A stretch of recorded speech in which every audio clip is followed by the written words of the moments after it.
Hello, अब हम देखेंगे मेजॉरिटी एलिमेंट। इसके अंदर हमें क्या फाइंड आउट करना है? हमें फाइंड आउट करना है कि इस एरे के अंदर कोई भी ऐसा एलिमेंट है जो हाफ से ज्यादा बार अपीयर हो रहा है। तो अगर हमारे एरे का साइज n है तो मेजॉरिटी एलिमेंट वो होगा जो n/2 + 1 टाइम्स एटलीस्ट अकर करे। ठीक है, तो ब्रूट फोर्स अप्रोच पे क्या करेंगे, हम पहले पूरे एरे को सॉर्ट कर लेंगे। ठीक है, लेट्स से सॉर्ट करने के बाद हमारा एरे कुछ बन गया a0, a1, a2, a3 to up to a, let's say half a n/2, a n/2 + 1 up to last में a n। ये हमारा सॉर्टिंग के बाद एरे बन गया। अब अगर कोई भी एलिमेंट मेजॉरिटी एलिमेंट है तो एटलीस्ट n/2 + 1 टाइम्स अकर करेगा। तो मतलब अगर ये वाला एलिमेंट मेजॉरिटी एलिमेंट है तो यहाँ तक ये एलिमेंट सेम होना चाहिए। तो हम एक पॉइंटर रखेंगे यहाँ पे, एक पॉइंटर रखेंगे n/2 पे। हम कंपेयर करेंगे a0 और a n/2 इक्वल है। अगर ये एलिमेंट इक्वल है तो ये मेजॉरिटी एलिमेंट है, अगर ये नहीं इक्वल है तो हम चेक करेंगे इस एलिमेंट और इस एलिमेंट को।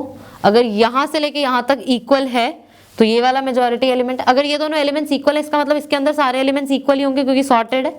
फिर नेक्स्ट हम चेक करेंगे a2 और a n/2 + 2 एलिमेंट को। ऐसे हम एंड तक चेक करेंगे, अगर लास्ट में इस पॉइंटर तक यहाँ से लेके मिड तक अगर हमारे पास n/2 + 1 एलिमेंट सेम है तो वो एलिमेंट मेजॉरिटी एलिमेंट है, और नहीं तो हमारे पास कोई भी मेजॉरिटी एलिमेंट प्रेजेंट नहीं है। अब इस केस में हमारे पास टाइम कितना लगेगा, हमने सॉर्टिंग करी है लेकिन हमारे पास नंबर्स की रेंज फिक्स नहीं थी इसलिए हम काउंटिंग सॉर्ट नहीं लगा सकते।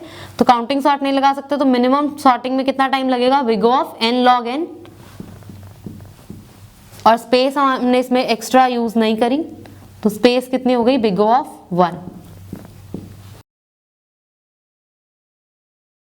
अब हम इसकी एक दूसरी अप्रोच देखते हैं। लेट्स से हम एक मैप रख लेते हैं जिसके अंदर हम एलिमेंट और उसकी फ्रीक्वेंसी स्टोर कराते जाएंगे। ठीक है, और अगर किसी की भी फ्रीक्वेंसी ग्रेटर देन n/2 आ जाएगी तो वो वाला एलिमेंट मेजॉरिटी एलिमेंट होगा। अब इसमें हमें टाइम कितना लगेगा, एक बार सारा एरे ट्रेवर्स करना पड़ेगा मैप के अंदर स्टोर कराने के लिए। तो इसमें टाइम हो जाएगा O of n। Map store कराएंगे सारे एलिमेंट्स, लेट्स से मैक्सिमम अगर सारे एलिमेंट्स डिस्टिंक्ट है तो मैप के अंदर n एलिमेंट्स स्टोर हो जाएंगे। तो स्पेस कितनी लग जाएगी, O ऑफ n।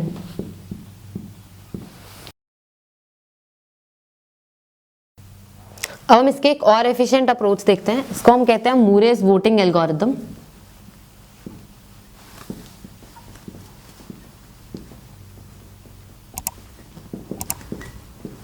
इस एल्गोरिथम की इंट्यूशन ये है कि अगर हमारे पास एक एरे है n साइज का तो उसमें एक मेजॉरिटी एलिमेंट है और लेट्स से थोड़े से और नॉन मेजॉरिटी एलिमेंट्स हैं। अगर n साइज का एरे है तो majority element at least n/2 times आना चाहिए, मतलब इसकी फ्रीक्वेंसी ग्रेटर देन n/2 होगी, और बाकी सारे नॉन मेजॉरिटी एलिमेंट्स की फ्रीक्वेंसी लेस देन n/2 होगी। अगर जब भी मैं मेजॉरिटी एलिमेंट आए उसको हम वोट्स जितनी भी हैं ऑलरेडी उसमें +1 कर दें, और अगर नॉन मेजॉरिटी एलिमेंट आए तो जो भी वोट्स है उसमें से -1 कर दें, तो जो फाइनली मेजॉरिटी एलिमेंट होना चाहिए उसकी वोट्स पॉजिटिव होंगी एट द एंड, क्योंकि ये n/2 से ज्यादा है। अगर मैं n/2 से ज्यादा टाइम कोई चीज ऐड कर रही हूँ उसमें से लेस देन n/2 सब्ट्रैक्ट कर रही हूँ तो फाइनल आंसर जो है वो 0 से बड़ा होना चाहिए। तो जो भी कैंडिडेट एलिमेंट होगा उसकी वोट्स जो है वो ग्रेटर देन 0 होंगी इस केस में। अब हम एक एग्जाम्पल के साथ देखते हैं। लेट्स से हमारे पास एक एरे है जिसके अंदर हमें मेजॉरिटी एलिमेंट ढूंढना है। एरे है हमारे पास 4 3 3 4 2 4 4 2 4। ठीक है, सबसे पहले हमने एलिमेंट देखा 4, तो हमारा ये कैंडिडेट हो गया।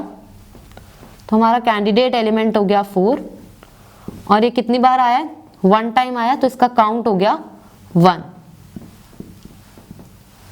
नेक्स्ट एलिमेंट देखा हमने 3, तो ये सेम नहीं है कैंडिडेट एलिमेंट के साथ, तो इसकी वोट्स हम डिक्रीज करके 0 कर देंगे।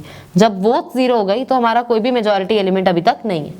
नेक्स्ट एलिमेंट आया 3, तो हमारा कैंडिडेट एलिमेंट हो गया 3 क्योंकि अभी तक कोई वोट्स नहीं थी, और 3 का काउंट कितना हो गया 1। नेक्स्ट एलिमेंट आया 4, ये कैंडिडेट एलिमेंट के साथ सेम नहीं है तो हम इसका काउंट डिक्रीज करके क्या कर देंगे 0। फिर से जब काउंट 0 हो गया अभी हमारे पास कोई भी candidate element for majority element नहीं है। नेक्स्ट एलिमेंट आया हमारे पास 2, तो ये हमारा कैंडिडेट हो गया फॉर मेजॉरिटी एलिमेंट और इसका काउंट कितना हो गया 1।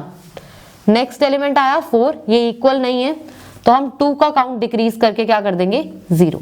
अब हमारा कोई भी कैंडिडेट एलिमेंट नहीं है।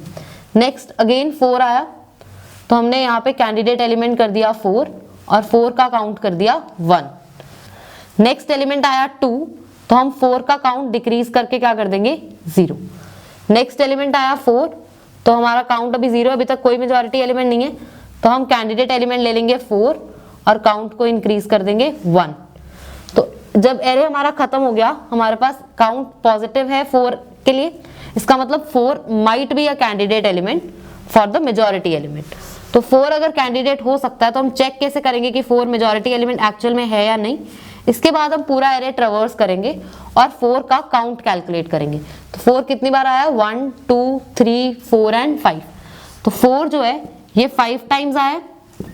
हमारा पूरे एरे का साइज कितना है 1 2 3 4 5 6 7 8 9। साइज ऑफ एरे जो है 9 है तो 9/2 कितना होना चाहिए था 4, लेकिन ये कितनी बार आ रहा है 5। तो 4 जो है ये ग्रेटर देन n/2 टाइम्स आ रहा है, इसका मतलब ये मेजॉरिटी एलिमेंट है। अगर हमारे पास at the end of 1 iteration count जो है वो पॉजिटिव आता है तो जो भी हमारा कैंडिडेट है इट मे और may not be majority element. ये हमें चेक एंड में जरूर करना होता है। एक और एग्जांपल लेते हैं। लेट्स से हमारे पास एक एरे है 2 2 3 1 4 4। इसके अंदर जैसे फर्स्ट एलिमेंट आया 2 तो हमने कैंडिडेट एलिमेंट किसको मान लिया 2 को, और इसका काउंट क्या है 1, एक बार आया 2। ठीक है, नेक्स्ट एलिमेंट फिर से 2 आया तो सेम है, हम इसका काउंट इंक्रीज करके क्या कर देंगे 2। नेक्स्ट एलिमेंट आया 3, ये सेम नहीं है तो अब इसका हम काउंट डिक्रीमेंट कर देंगे 1। नेक्स्ट एलिमेंट फिर से 1 आया तो हम काउंट और डिक्रीमेंट कर देंगे 0। अब हमारा काउंट 0 हो गया, हमारे पास कोई भी मेजॉरिटी एलिमेंट के लिए कैंडिडेट नहीं है। नेक्स्ट एलिमेंट आया हमारे पास 4, अब हम कैंडिडेट एलिमेंट मान लेंगे 4 है और इसका काउंट कितना हो गया 1। फिर से नेक्स्ट एलिमेंट आया 4 तो हमारे पास ऑलरेडी एक बार आ चुका है 4, हम इसका काउंट इंक्रीज करके 2 कर देंगे। अब एंड में 4 के लिए हमारा जो काउंट है 2 आ गया जो कि पॉजिटिव है, इसका मतलब 4 कैंडिडेट है मेजॉरिटी एलिमेंट के लिए, लेकिन जरूरी नहीं है कि 4 हमारा मेजॉरिटी एलिमेंट हो। अब अगर हम काउंट करें इसके अंदर 4 कितनी बार आया है तो 4 इसमें 2 टाइम्स आया और एरे का साइज कितना है इसमें n जो है ये 6 है। अगर मेजॉरिटी एलिमेंट होना था तो 4 को कितनी बार आना चाहिए था ग्रेटर देन n/2, मतलब 3 से ज्यादा बार आना था, लेकिन ये 3 से ज्यादा बार नहीं आया तो इस केस में 4 हमारा मेजॉरिटी एलिमेंट नहीं है।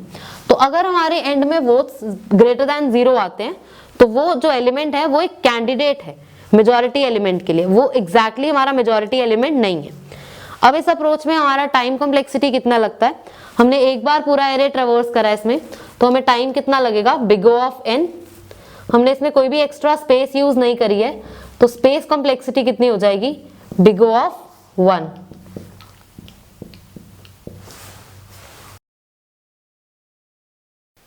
अब जो क्वेश्चन हम करने वाले हैं उसका नाम है मेजॉरिटी एलिमेंट। स्टार्ट करने के लिए कुछ वेरिएबल्स ले लेते हैं जो हमें हेल्प करेंगे। तो 2 वेरिएबल्स बना लेते हैं, कैंडिडेट और काउंट। कैंडिडेट हम लोग उस वेरिएबल को कह रहे हैं जहाँ पे हम लोग स्टोर करेंगे कि मेजॉरिटी एलिमेंट एक्चुअली में कौन सा है, और काउंट है उसका नंबर। ओके, तो देखते हैं कैसे इसको कोड करना है।